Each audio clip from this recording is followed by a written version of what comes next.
Bonsoir à toutes et à tous, bienvenue dans cette nouvelle édition du journal. Au sommaire de cette édition, nous nous intéresserons à l'éducation.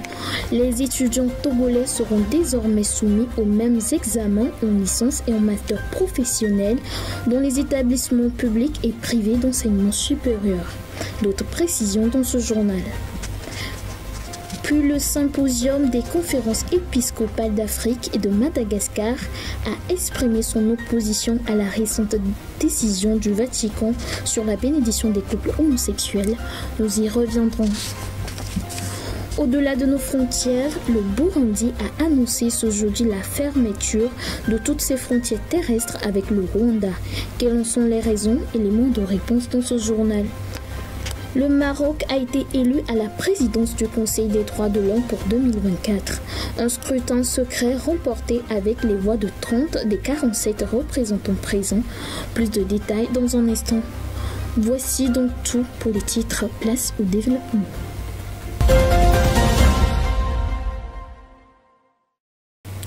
Bienvenue si vous nous rejoignez. Les étudiants togolais seront désormais soumis aux mêmes examens en licence et en master professionnel dans les établissements publics et privés d'enseignement supérieur. L'objectif est d'harmoniser les diplômes et de mettre tous les étudiants sur un même pied d'égalité. Cette transformation a été décrétée en Conseil des ministres. Désormais au Togo, les étudiants en année de licence et de master seront soumis aux mêmes examens. À leur réussite, ils seront nantis du même diplôme, qu'ils soient inscrits dans une université publique ou privée. C'est avec cette nouvelle transformation au niveau des écoles supérieures que le Togo compte mettre sur le même pied d'égalité les étudiants du public et du privé, ainsi que leurs diplômes. Cette transformation a été décidée en Conseil des ministres le 10 janvier dernier. Ainsi, l'Office du brevet de technicien supérieur OBTS devient Office des examens professionnels du supérieur OEPS. Pour ce faire, les compétences de l'Office des examens professionnels du supérieur actuel sont étendues pour lui permettre d'organiser des examens nationaux à l'endroit des élèves inscrits dans les universités privées. Cette décision intervient quelques jours après les dispositions de censure contre des diplômes de certaines universités privées du Togo et du Bénin. Selon le Nigeria, certains de ses citoyens se font délivrer de faux diplômes dans des universités privées du Togo et du Bénin. Pour le ministère des Enseignements supérieurs, cette nouvelle disposition lève tout soupçon sur les diplômes togolais. Son application entre en vigueur à partir de cette année académique 2023-2024. La Direction générale de la police nationale du Togo a réussi à démanteler 2 réseaux de malfaiteurs spécialisés dans les escroqueries et les cambriolages. Les membres du premier réseau se faisaient passer pour des chefs d'entreprise en utilisant des chèques falsifiés et l'autre réseau a perpétré un cambriolage au grand marché d'Adaoulato avec un butin de plus de 21 millions de francs CFA. Harold Atominson pour les précisions. La brigade de recherche et d'intervention de la Direction générale de la police nationale du Togo a récemment conduit une opération visant à démanteler 2 réseaux de malfaiteurs spécialisés dans les escroqueries et les cambriolages. Le premier groupe, composé de O. Oyefune, P. Esodina, T. Razak, T. A. Yaya et O. Kefia, se faisait passer pour des chefs d'entreprise. Ils effectuent des achats de marchandises de grande valeur en utilisant des chèques falsifiés ou sans provision. Ces articles étaient ensuite livrés dans des magasins éphémères loués à cette fin. Les marchandises étaient ensuite déplacées discrètement pendant la nuit. Le second groupe, dont les membres ont été identifiés comme A. Frédéric, G. Claude, D. Parfait et G. Enyovi, a été appréhendé après un cambriolage au grand marché d'Adaoulato. Il a réussi à s'emparer d'une caisse contenant plus de 21 millions de francs CFA. Les membres ont ensuite brisé la caisse à coups de cailloux sur la plage avant de partager le butin avec leurs complices. Tous les individus appréhendés seront présentés devant le procureur de la République.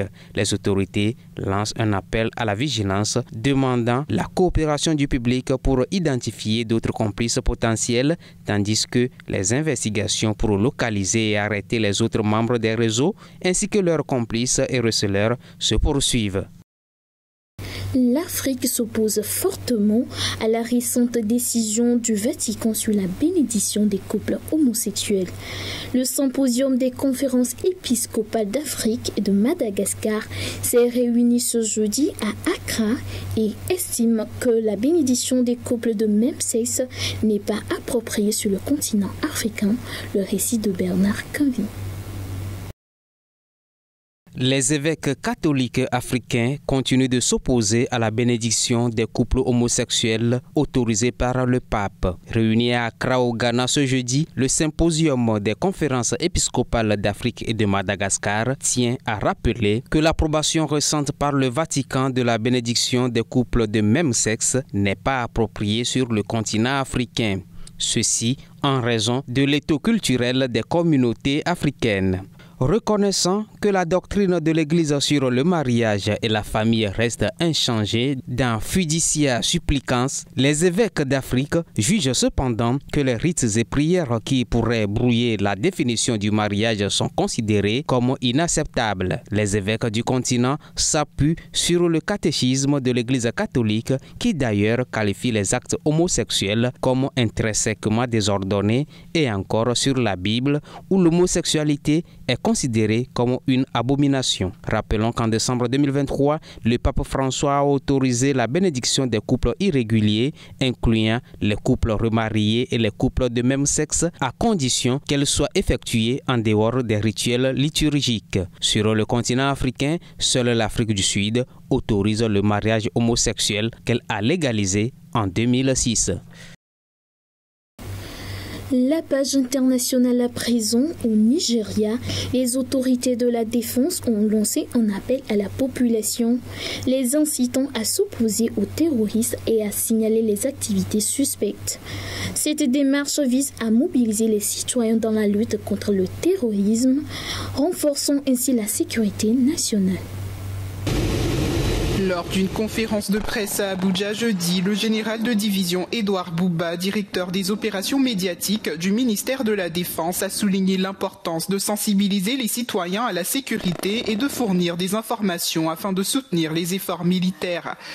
Il a assuré au public que l'armée agirait en fonction d'informations crédibles, ajoutant que l'objectif du quartier général de la Défense pour l'année 2024 était de localiser et d'éliminer les terroristes, les privant ainsi de la capacité de terroriser les citoyens à travers le pays. Nous visons à trouver et à détruire les terroristes où qu'ils se cachent afin d'assurer leur défaite durable, a-t-il déclaré. Cette déclaration s'inscrit dans la politique du gouvernement, laquelle a conduit l'armée nigériane à neutraliser le chef Baachoua de l'organisation terroriste ISWAP, ainsi que des dizaines d'autres terroristes au cours d'une opération aérienne menée dans l'état de Borno, dans le nord-est du pays. ISWAP représente la branche ouest-africaine de l'organisation Daesh. À Libreville, au Gabon, le centre hospitalier universitaire mère et enfants s'est vu doté en 2022 d'un service de procréation médicalement assistée PMA pour répondre aux défis de l'infertilité. Malgré la persistance du tabou social autour du sujet, de plus en plus de couples stériles ont recours à cette option. Plus de précisions dans ce reportage. Depuis un peu plus d'un an et sa création, elle est à la tête du discret service PMA pour procréation médicalement assistée du CHU Mère-Enfant de Libreville. La docteure Makoyo encadre une équipe de 12 personnes. Elle se destinait à la médecine dès l'adolescence, avec très tôt un intérêt pour les problèmes d'infertilité. Dans ma famille, il y avait une de mes sœurs qui n'enfantait pas. Et donc je me demandais pourquoi, qu'est-ce qui se passait. Et par la suite, après mes études de médecine, j'ai soutenu ma thèse sur ce sujet de l'infertilité dans le couple. Ce jour-là, la docteure Makoyo va ponctionner des ovocytes sur une patiente qui ne parvient pas à tomber enceinte naturellement. Ces ovocytes seront ensuite fécondés avec des spermatozoïdes in vitro, c'est-à-dire en dehors du corps de la femme, en laboratoire. C'est ce qu'on appelle une FIV. Si la fécondation réussit, l'œuf ou les œufs obtenus seront réimplantés dans l'utérus de la patiente. Ce CHU est le seul hôpital public au Gabon à proposer cette technique que beaucoup de couples n'osent pas envisager, même si elle fonctionne. Oui, il y a un espoir et je pense qu'il faut tenter la chance. Il faut dépasser les barrières, il faut consulter, il faut venir auprès du personnel médical pour pouvoir déjà vous examiner et trouver la solution aux problèmes qui concernent chaque patiente. Pousser les portes du service PMA de l'hôpital est en effet compliqué pour beaucoup de femmes, mais aussi pour leurs maris qui peuvent être également à l'origine du problème. Cette patiente est la seule à avoir accepté de témoigner et anonymement. Avant de se lancer, elle a dû batailler pour que son conjoint la suive dans cette PMA. Il a fallu qu'on vienne ensemble à l'hôpital et le médecin a expliqué un peu les avantages de cette méthode. Et on a dû nous soumettre à des examens, lui et moi, parce que dans cette affaire, on est deux. Ça ne concerne pas seulement la femme. Il a accepté difficilement. En tout cas, c'était pas facile. Cette femme arrive aujourd'hui au terme du processus et l'espoir est bien là. Ça vous fait rêver ce jour où vous allez accoucher et avoir votre bébé? Ah oui, oui, c'est vraiment... ce sera le plus beau cadeau de ma vie. Vraiment. Avoir un enfant via une PMA est mal vu au Gabon. Les femmes qui y recourent sont considérées comme des incapables. Leurs bébés peuvent être rejetés, comme s'ils n'appartenaient pas à la lignée familiale parce qu'ils ont été conçus à l'hôpital. La honte que vit la personne est souvent une honte de transmission. C'est-à-dire que c'est une honte qui est d'abord vécue en famille. Et on sait juste que c'est un enfant qui a été fabriqué par exemple en laboratoire. Donc pour les familles, l'honneur de la famille est déjà mis en jeu. Du coup, lorsque la famille a déjà cette attitude de retrait face à la personne qui a fait la PMA, la personne intègre également ce rejet-là comme étant une honte. Mais les mentalités évoluent. En un peu plus d'une année, les candidats à une PMA sont toujours plus nombreux au CHU. Nous avions au départ très peu de couples. Nous partions sur les 5 couples. Là maintenant, on a 24 couples par session, ce qui fait que de plus en plus, les gens adhèrent à ce projet.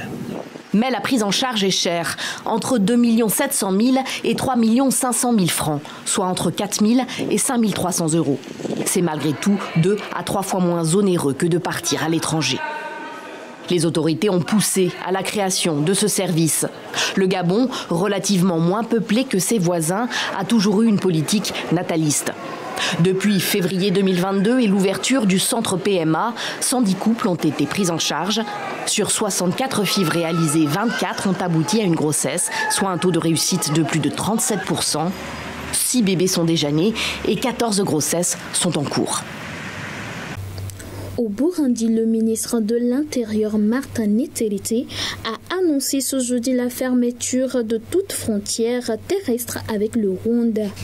Les autorités burundaises accusent Kigali de soutenir le groupe rebelle Red Tabara, qui a revendiqué une attaque sur des civils à la fin du mois de décembre dernier au Burundi. Les ressortissants rwandais au Burundi ont été expulsés. Les détails. Entre le Burundi et le Rwanda, les couteaux sont tirés. Les autorités burundaises ont annoncé jeudi la fermeture de toutes leurs frontières terrestres avec le Rwanda. Gitega reproche à Kigali de servir de base à ses ennemis.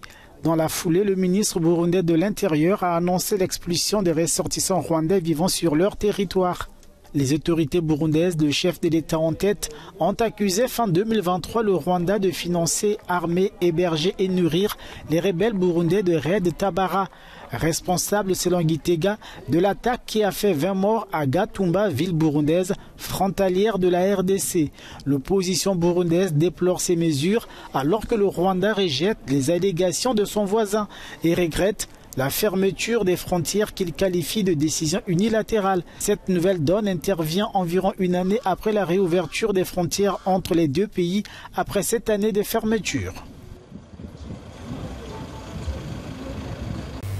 Suite à l'accusation de génocide portée par l'Afrique du Sud contre Israël devant la Cour internationale de justice, le Premier ministre israélien Benjamin Netanyahou dénonce l'hypocrisie de l'Afrique du Sud et réaffirme le droit d'Israël à se défendre. Reportage.